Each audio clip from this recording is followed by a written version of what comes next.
Welcome back to Blitz Creek. It's week 15 because we missed week 14. Yeah, well, had some holiday stuff, and I got a text from you about not feeling well. We weren't feeling well either in our household, which, from the sound of it, not a lot of people did feel well over the Thanksgiving break, and I felt like there were so many things to talk about since the last time that we recorded that it didn't seem fair for me to just record some scores and predictions. I wanted to kind of have that discussion with you in person, Right? and I think today is the day. Yeah, I told him to record something at like 4 o'clock on my way to Med Express. And as you can tell, we got nothing. So, but we're glad to be back. We'd like to thank Appa Bag Works. Again, it's the holiday season and you're running out of time. So if you need something for you or your wife or your special somebody, go check out his Instagram page at Appa Bag Works. You can hit up Bohemian Gray. There's a grit and gray, I think, which is the guy's side. So he's got some stuff in there. Go check that out. We'd like to thank Andrew Scruggs, attorney at law. If you need somebody to help you with circuit or general district court, hit him up. And also, as always, the guy with the title who's cutting hair right now, Old Town Barbershop. We appreciate him as always. Now, hot takes. Josh has got something for you, as always, because he pays more attention than I do. So what you got, Josh? So the number 12 team in the state, Armstrong, undefeated Armstrong, loses to Pocosin, 21-14, I believe.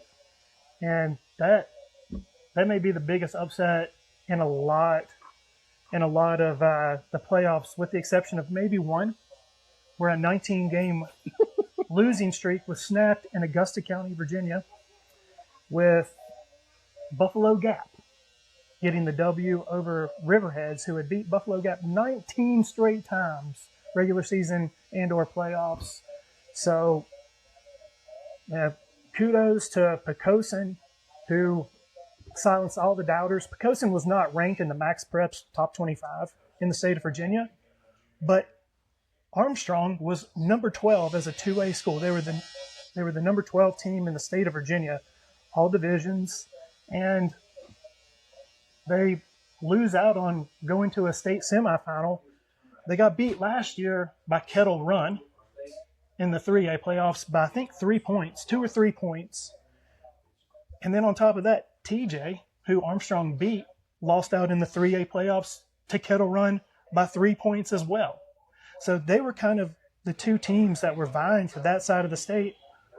But Pocosin had other things to say about that, and that's why you don't play it on paper, you play it on the field. And that's also why Buffalo Gap is happy to be playing on the field and not on paper, because Buffalo Gap makes a run through Region B. They were 5-5 in the regular season, sneaks into the playoffs, and goes on a run. Sometimes it's like basketball. You're playing your best ball at the right time, and that matters more than what you've done all season long, which is so strange to say in high school sports. Yes. We all thought that Graham, because they were hot and on a run, was going to do something at Union, and they didn't. Union is still rolling, even with everything that's looming there. The big thing for me is, you said Riverheads, they're no longer in single A. Essex, they get beat out. Rappahannock, they're no longer in single A. And Alta Vista, for the past 4 years, you could have said those and been pretty firm that you were going to get one of those in state. Right. So you've got the defending state champion Essex, they're gone. Yep. Alta Vista, who played in the state semifinals against Essex last year. Gone. And for the second year in a row, they played in state semifinals against Essex. They're gone.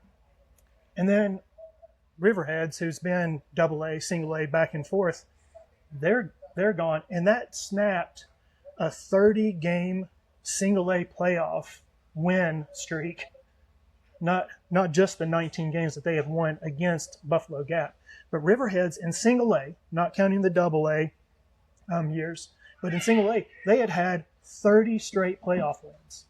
30 straight. Holy cow. And it's all over. It's all said and done up in Augusta County with Buffalo Gap. And Amazing. But I think if we want to talk about Union, and I don't have a problem talking about it, but I think if we had known what was going to go on in Union, we probably still would have picked Graham just because of everything that had gone on. But there's some intrinsic values that we cannot measure. And what happened in Big Stone Gap, in Appalachia, in Wise County, Virginia, over the past couple of weeks has been nothing short of disastrous. Disastrous for families, for communities alike. And to see that community rally around those kids has been inspiring, to say the least. I mean, it's 100%. It's and those intrinsic values that we can't measure. You know, they play Graham twice. The combined score is 40-7, and Graham had been scoring over 50 points a game, basically. Graham was hot. They were hot, and they scored nothing because that community, those kids, rally around themselves and don't let the outside noise complicate things any more than they were already complicated. And I think they looked at each other, you know, kid to kid, because these aren't men. These are kids. These are 14, 15, 16, 17, 18-year-old kids. Yep. There's a lot of 18-year-olds on Union. They've got a lot of seniors, but they looked at each other, you know, eye to eye, and they said, you know, not today. So, you know, congratulations to Union for a Region D championship over Ridgeview, which was well-deserved, hard-fought, well-deserved. I think Ridgeview gave them everything they could, but I think that there's sometimes things that you can't beat. And I think Union's got a little bit of that going on. We'll see what happens this week with a stout Glenver team. So let's go ahead and get you into the playoff picture, and we're going to run it from A to Triple A, and then we're going to sprinkle some double, triple West Virginia into this. Starting in Single A, we've already talked about them. Buffalo Gap taking on Rappahannock. So Buffalo Gap, they're 8-5 now. 3 straight wins. I mean, in Region B, you get a bye if you're the top 2 teams, and they didn't get that bye. Right. They had to play. And then Rappahannock goes to Essex and upsets Essex. It's going to be really hard to pick against a team that's just playing as good as they possibly can and beating a team that they hadn't beat in 19 tries. I mean, that's on the verge of an epic football game for them and for that community. My concern is, was it so epic that they finally get over the hump? They win a region that they hadn't won in over almost 2 decades, basically. Buffalo Gap there for a while was really good and played in a couple of state semifinals, but and played in state championship games. But they hadn't done that in 20 years. Right. Was that their state championship game? Because I know when I helped coach at Chilhowie got over the hump and beat Galax, who was perennially the team to beat on this side of the state. They beat them to go to a state championship game. They play Riverheads, and it was kind of like they celebrated so much winning that state semifinal game that the state championship game was just another game. Right. It wasn't the penultimate game for them. Beating and getting over the hump against Galax was. Is that what's going to happen with Buffalo Gap? Did they just give everything they had last weekend and they've got nothing left to give this weekend against a Rappahannock team that also got over the hump against an Essex team. Maybe that's a factor that equals each other out. This is really hard for me to pick, but I'm going to take Rappahannock, and the magical run of Buffalo Gap ends this weekend.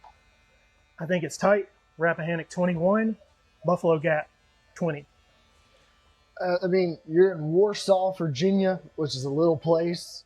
Buffalo Gap, the Bisons and the Raiders is what we're looking at here. I know Rappahannock realistically should have the upper hand in this game, but I like the prediction here. It's not much of a prediction, but I like the prediction. I'm going to stick with the magical run of the Buffalo Gap Bison, getting some of that North Dakota State Bison love. Well, it's good that they're Buffalo Gap, which North America has no buffalo. They have bison. Yeah. So hopefully they make it through. I like them in this one, 24-21. It's 53-47 when you look at this prediction. Straight up coin flip. Yep. But now let's get into a game we kind of know a little more about, where you have the Grayson County Blue Devil going to UVA Wise to take on the Rye Cove Eagle. Rematch. Yep. Rye Cove proved that experience matters. And what they were able to do, one, at Chilhowie, then two, at Eastside, mattered. Mm-hmm.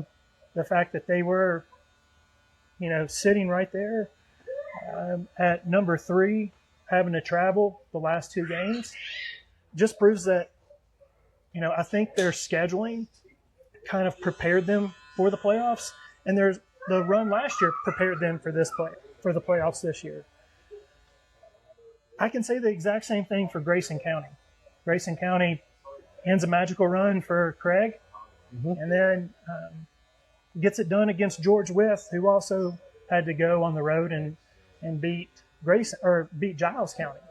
So Grayson, here's our rematch. And is there extra motivation for both teams? I think there is. One, for Grayson to prove that it wasn't a fluke last year for them getting to the state championship game. And maybe they've got some unfinished business left to prove once they get to that state championship game. Right. But Rye Cove, you can say the same thing for them. They've got unfinished business. The best team that they had in the history of their school comes up 2 games short of a state championship. The fact that it's played at UVA Wise, I would say, basically favors Rye Cove because of their offense. But Grayson County scores points too, and they can. I mean, if you look at the scores there in the region championship game, I mean, they put up some points. Yeah. So maybe it's not the smartest thing for Rye Cove to have it at UVA Wise. Maybe they should put it on a muddy field there in Rye Cove, in Nicholsville. But we'll see what happens. I think that of the games that are going to be played that we're going to talk about, these 2 games are really hard to pick, and maybe more coin flips, even though the predictions and everything, the percentages may say the same. But I'm going to stick with the Eagles. I haven't gone with the Eagles a lot. I think last year when I finally did go with the Eagles, Grayson County upsets them. I don't think it happens this time. I think the unfinished business in Nicholsville at Rye Cove gets a little redemption and heads to the state championship game. Rye Cove 24, Grayson 17. The thing for me in this, and I like Rye Cove, is Grayson County comes to Tazewell, plays Tazewell. Grayson County's got a lot of speed. Does Rye Cove have speed to match Grayson County? They both played Lord Botetourt, and they both put 21 points on Lord Botetourt. I really want Rye Cove to pull this one out, and the reason Rye Cove's not hosting is in the single A, they determined that you don't have a lot of visitor seating, so all of them are played neutral on a neutral field. So as much as I want to go with Rye Cove in this one, I did last year and lost this one. I think the Blue Devils have too much speed for the Rye Cove Eagles to win this one. I think they are the War Eagles, aren't they? Yep. Yeah, War Eagles. So I'm going to go with the Devil in the blue dress as much as I don't want to. I think Rye Cove or Grayson wins this one 28-21. Maybe some points scored. The funny thing is when Rye Cove has an upset, they tend to, if they can get to 20 points, they win. Yeah. They can get to 20. And last week I would have picked Eastside. So I'm hoping me picking against them gets them to the state title and they get that title. I would have taken Eastside as well. I mean, Eastside manhandled them the first time. Yep. And really, kept everything at arm's length. So I feel like, I would have taken Eastside too.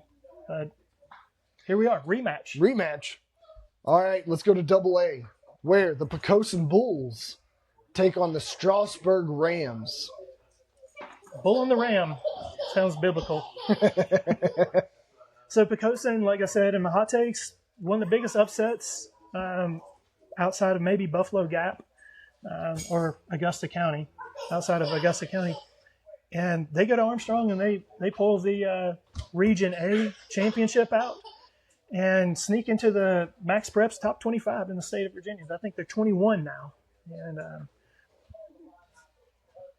I had talked about Armstrong and TJ just because they had won games in AAA last year and got beat by Kettle Run in close games. And Kettle Run makes it to the 3A state championship game and runs into LCA, and we'll talk about that in just a minute. But I just felt like those were the two teams you had to pay attention to. And then there was Poquoson that was sitting there, and they just kept on trucking and doing their thing and winning game after game after game after game.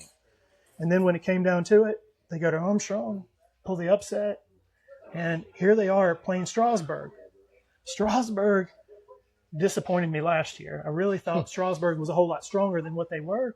Nope. And that gives me tons of caution in this game because I think Poquoson, because they beat Armstrong, and I know what Armstrong was, right, makes me think that Poquoson is just as good as Armstrong. And Armstrong was my pick to kind of play, especially mid-season, play Union.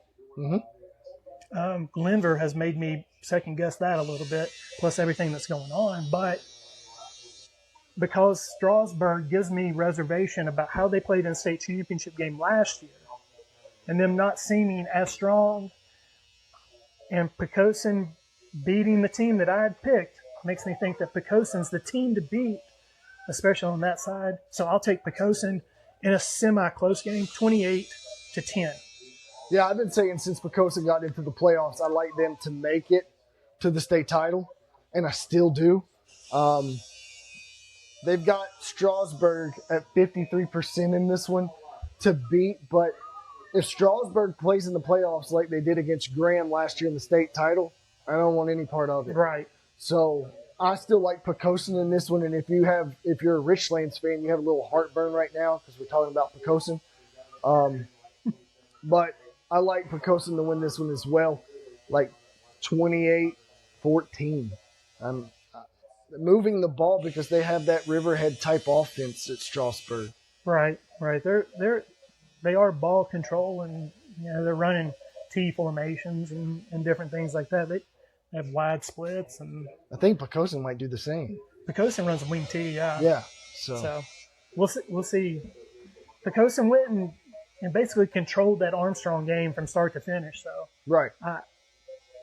That was a huge win. That's a big win.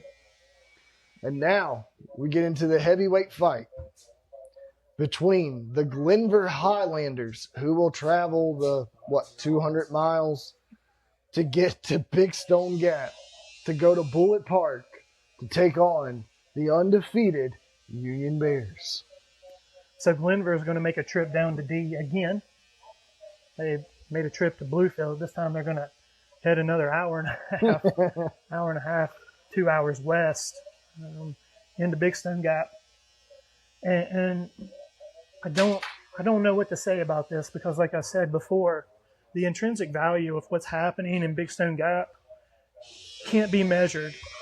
There's something going on there, and I'm not talking about the travesty. I'm talking about something going on with that football team and that community that's rallying around kids that got left high and dry by someone that shouldn't be named. Yeah, just leave that alone. So I just feel like as much as Glenver, I'm not going to pick against Union. I'm going to take Union, and I'm not going to say anything else. I like Union 21, Glenver 17. Okay, so I'm not going to leave it alone. I'm not even going to touch that subject. I'm going to act like that's not looming. You got Union, who is what?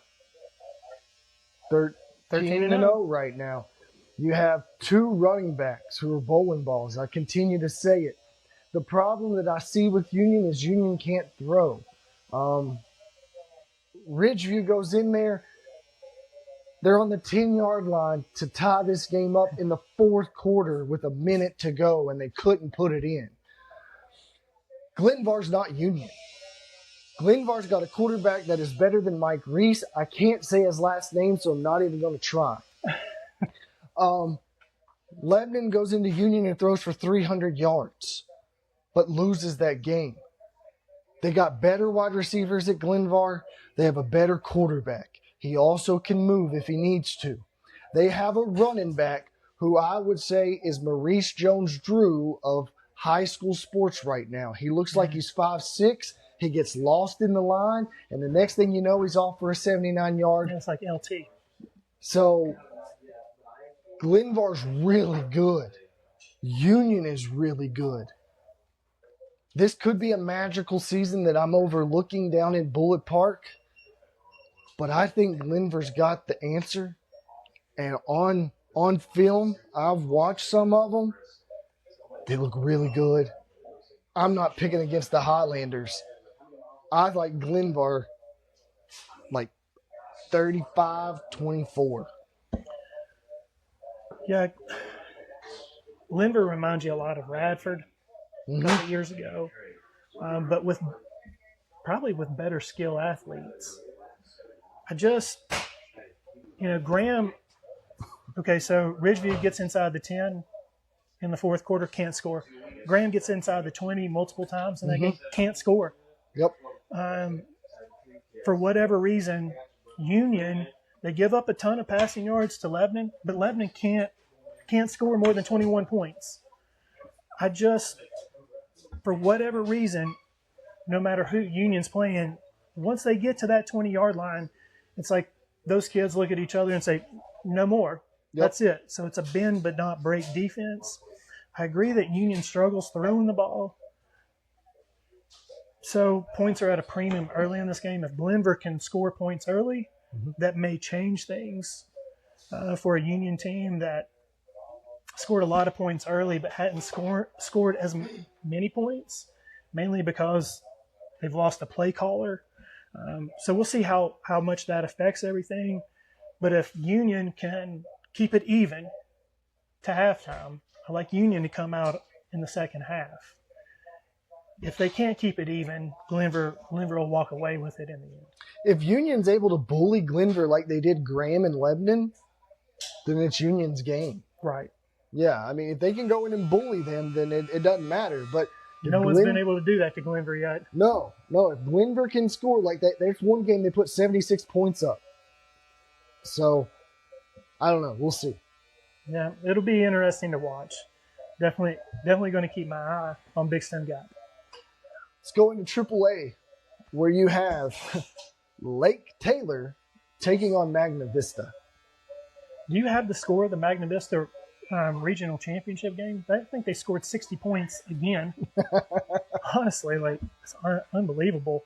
I think they beat Botetourt 63-28 or something, or 24 or something, which was another 60-plus point playoff win because they played Carroll County, and Carroll County played with them early and actually had a lead, and then Magna Vista scored 40 points in the second half and walked away with it. Magna Vista just scores so many points. Lake Taylor has been here and done that, though. They were a 4A football team. That Lake Taylor had played against Salem in a couple of state championship games, I don't know, 5+ years ago. So this is not going to be an easy game for Magna Vista. I think Magna Vista realistically is a coin flip here, but I think Lake Taylor is just too much. They play a little bit different style of ball over there on the Eastern Shore. And in AAA, they cross-bracketed everything. So Magna Vista is not playing LCA. Nope. Take a deep breath. Don't have to play LCA. Kettle Run is going to have to play LCA. We'll get into that one next. But I don't know if it's Lake Taylor and LCA. I'm not. Lake Taylor and Kettle, these are 3 out of the 4 that were here last year. Yes. And Magna Vista is the new one. I've talked about experience being paramount in the playoffs, and you've seen teams outside of Buffalo Gap with experience making their run. I think Lake Taylor gets it done, although it may be a barn burner.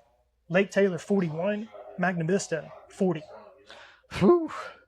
So Magna Vista put up 64 points in their last game. Lake Taylor put up 40. So they're able to score at will. It's a 57% Lake Taylor. And again, it's a coin flip. I'm going to take the coin flip in this one just because I've been to Magna Vista. Going with the Warriors to beat the mighty Titans in this one. Close as you say, but I don't think it'll be as high scoring. 35-34. No, not as high scoring. 41-40, 35-34. Less than a touchdown difference. That's all right. There you go. Not as high scoring, but the over-under somewhere around 75. So now, the name that gives Josh nightmares. You have LCA, the Bulldogs, taking on Kettle Run. Man, like what? Kettle Run's like, I think it'd be great to cross bracket. LCA, they're going to be a 6 seed. You don't want that 6 seed. You're thinking this may be okay. Maybe we can get someone else out of Region C. Sorry. Wow. What can you say about Kettle Run? And we've talked about experience, but experience doesn't matter in this one. It's a clean slate. Yes. We've been here, done that. LCA's been there, won that.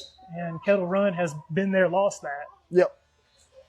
We've talked a lot over the past few years in our podcast about how teams that have been there for so long, they finally kind of get over that hump and they get their shot. And you think Kettle Run's like, well, LCA's down. We won't have to deal with them. And we're going to get our shot because there'll be someone new that we're going to have to play in the state semifinals or the state championship game. And lo and behold, the Bulldogs are here. LCA just has something about them that they know how to win when it really matters. And I think Kettle Run does too.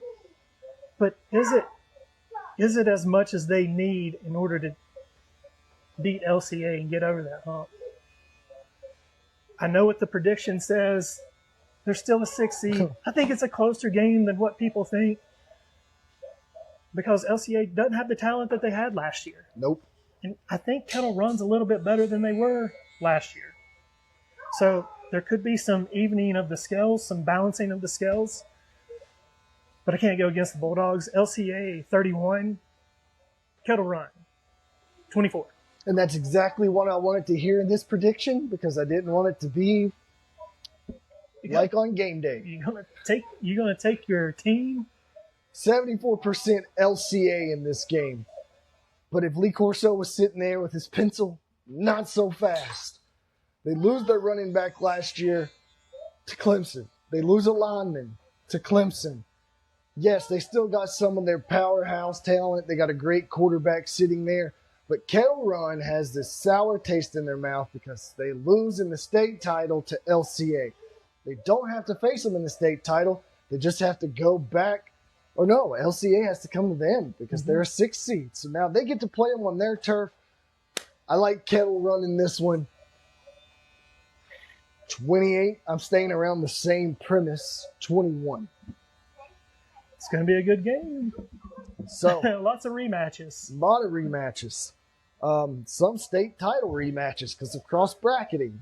Right. Which it would be nice if the VHSL would just set the terms for all of this, so we wouldn't have to sit here and say, "Oh well, 1 and 2 do this, 3 and 4 do this, 5 and 6 do this." So just do it. You're going to play on a neutral field. In 2, you're going to have the highest seed, and in 3, we're going to cross bracket you. Yeah, 4 is going to cross bracket. I think 5 and 6 cross bracket, but they're not playing on neutral sites. So just it'd be nice if the VHSL would just make it uniform. Yes. And as I was looking through the games, I think these are the ones that are closest to home for us, correct? Yes, they are. Now, let's move out of Virginia. I'll tell you really quick, in Tennessee, they're not close to us. No, but they're not. Sevier County is playing in the state championship, and so is I keep up with the Smoky Bears. Pigeon Forge. Pigeon Forge, it has another name on the end. Those are the 2 teams out of Tennessee closest to us. Mm-hmm. Yeah. So Smoky Bears were in it, and they got knocked out. So, but now we do have 2 really close to home. You could walk there. It might take you an hour or 2, but not to the game, but you could walk to their stadium. Sure. Frankfort, I do not know their mascot, but is taking on a 7-time state champion Bluefield Beavers. I mean, Bluefield's back in familiar territory. Excuse me, for the first time in, 7 years. Mm-hmm. And they're taking on Frankfort. And here's where it gets really weird, because in West Virginia, they kind of rank things differently. They do a rating scale, but they also have a ranking Mm-hmm. from the Associated Press and the West Virginia Press there. So realistically, there's 2 seeds going against each other. Right. One by the AP per se, and the other one by the coaches. Right. Right. So there are 2 seeds. So they're pretty well evenly matched. Although I think Frankfort plays a tougher schedule than Bluefield. So, and because of that, you get, like when you look at some of the predictions here and the percentages, it's an algorithm. So they're spitting out a lot of like game control, and they're talking about average margin of victory and things like that. I think what they can't measure is, how good Bluefield is, and some of the teams that they do play, they get blown out by Princeton, but Princeton is really good. Right. And that's one of their 2 losses. They also basically control Graham, and we know Graham is really good. So I just feel like this is a feelings thing for me, but I'll take Bluefield to continue their run. And as my daughter screams and cries, it's okay. So we'll take Bluefield. Take Bluefield 28-21. I don't know much about Frankfort. We do know a lot about Bluefield. But with the Beavers, they have a young quarterback. He seems to be very happy in what he's doing. He's very confident in that. So with that being said, on this end, I'm going to take the Beavers as well to win, I think, their 8th state title, and bring that home. She did take a good sized spiel there for a minute. So she's good. But we're good now. Yeah, we're fine. And now we move in, staying in Mercer County, but neither one of these are played in Mercer County. They're played in Charleston. Yes, they are. Where you have Nitro taking on the Princeton Tigers. Here's Princeton's chance. They get over the hump against Herbert Hoover. And to be honest with you, outside of Martinsburg, Herbert Hoover's given Princeton more of a game than just about anyone over the past few years. Okay, so everyone that's in AAA in West Virginia got a reprieve by them having 4A Yes. and moving Martinsburg and Huntington and University up into 4A and not having such a large gap between the smallest AAA and the highest AAA. Nitro's a recipient of that goodwill, and because of that, Princeton finally gets it done. This has been a long time coming for Princeton. They've been there. They have to play Martinsburg, which is completely unfair. Mm-hmm. 2 years ago in the state championship game. Then they get tripped up by Herbert Hoover last year.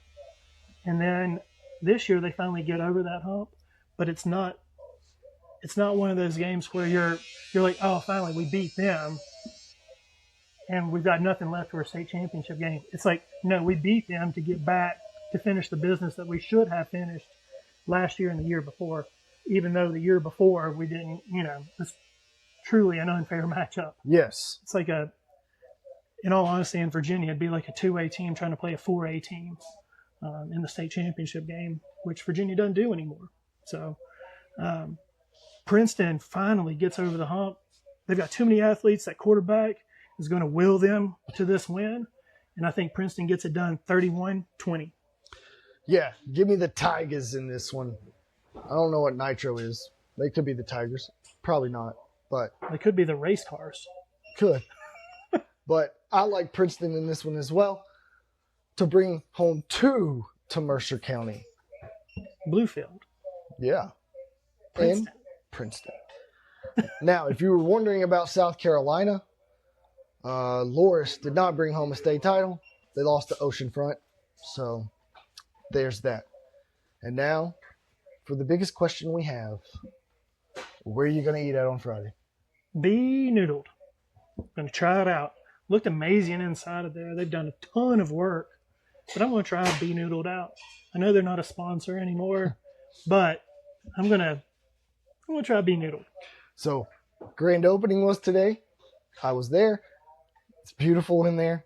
We've also ate there before the grand opening. So, more stuff on the menu. More stuff on the menu. Now that he says it, I'll probably go there on Friday as well. Get the chicken Philly. It's amazing. It tastes really good. I love it. All right. Chicken Philly. So now we are at the end of our podcast and it's stuck. But as the barter always says, if you like us, talk about us. If you don't, keep your mouth shut. You heard it from the little one. Y'all have a good one. See ya.